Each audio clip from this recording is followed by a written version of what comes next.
It began with a scream. Not of terror, but of life entering the world. In a small, dimly lit hospital room tucked away in the quiet suburbs of Connecticut, Rosemary would clutch her newborn son to her chest, trembling, crying, but not with joy. A storm raged outside, echoing the turmoil within her. No one knew what she had just endured. No one but her. Just 9 months earlier, Rosemary and her husband, Daniel, had moved into the old Greystone Apartments, a grand building steeped in ivy and stories of a time long past. It was their dream home. They were newly married, deeply in love, and full of hope for the future. Daniel, an aspiring writer, found inspiration in every corner of the building, while Rosemary, a schoolteacher with soft eyes and a gentle soul, felt peace in the apartment's charm. But almost immediately after they moved in, strange things began to happen. At first, it was subtle, an odd knock at the door with no one there, whispers through the air vents, neighbors who smiled too long, too wide.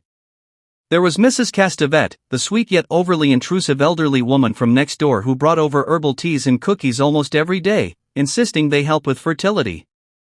Then, Rosemary became pregnant. It was sudden and surprising, especially after months of trying. Daniel was overjoyed. Rosemary, too, felt happy, at first. But the joy quickly began to shift into something darker. She started feeling sick, violently ill, with pains far more intense than any morning sickness. Her doctor, a friend of the Castevets, brushed off her concerns with a cold smile. First pregnancies are always strange, dear. And then came the dreams. Vivid, terrifying dreams. In them, Rosemary saw herself surrounded by people in black robes, chanting, whispering ancient languages. She was tied to a bed, her body helpless as something inhuman loomed over her, claiming her. She would wake up gasping, covered in sweat, clutching her belly, whispering to the tiny life inside her, "I'll protect you, no matter what." Daniel, meanwhile, grew distant.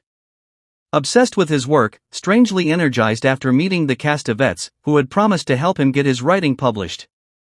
His behavior changed. He stopped touching her, stopped asking how she felt.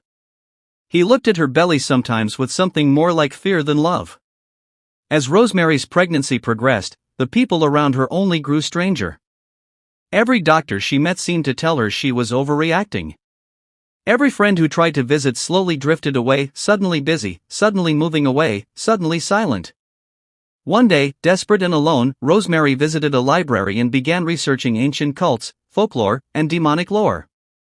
What she read shook her to the core. She read about fertility rituals, women used as vessels, children born not of God, but of something darker. She realized what had happened: her child had been chosen. She had been chosen. When she confronted Daniel, he didn't deny it.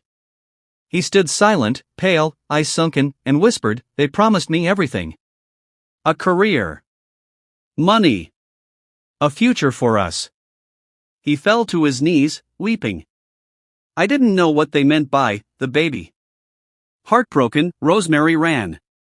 For weeks, she hid in a motel far from the city, living under a false name, surviving on scraps and fear.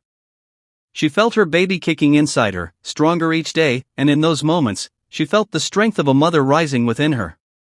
She didn't care who or what the baby was. It was hers. Her son. On a stormy night, alone in a motel room, she gave birth. It was long and painful. The baby did not cry at first. For one terrible second, she thought he wasn't breathing. But then, a cry. Strong, sharp, beautiful. She named him Noah. In the days that followed, Rosemary saw something strange. Her baby's eyes, black as obsidian, seemed to look through her. But he was calm, rarely cried, and held her finger with a gentleness that melted her fear. People around her, strangers, felt uneasy near the child. Some would cross the street. Others stared with reverence or fear. But Rosemary only saw her son. Years passed. She moved to a small town, far from Greystone. She never heard from Daniel again. The Castevets never found her. She raised Noah with love, discipline, and hope. And despite the darkness that surrounded his birth, Noah grew into a kind, curious, and unusually wise child. He had abilities, yes. He could sense people's emotions. He could move things with his mind if he concentrated. But he used his gifts gently, always asking her, "Is it okay, Mama?" One day, when Noah was 7, he asked, "Am I bad, Mama?" Tears filled her eyes. She knelt before him and said, "You are the best thing that ever happened to me. You are not what they wanted you to be. You are what I raised you to be." And that was the truth. The story of Rosemary's Baby isn't about fear, or evil, or curses. It's about a mother's love that defied darkness. It's about the power of choice, of nurturing a soul with kindness, no matter where it came from. And it's about the bravery it takes to say, "I will protect my child, no matter what the world believes."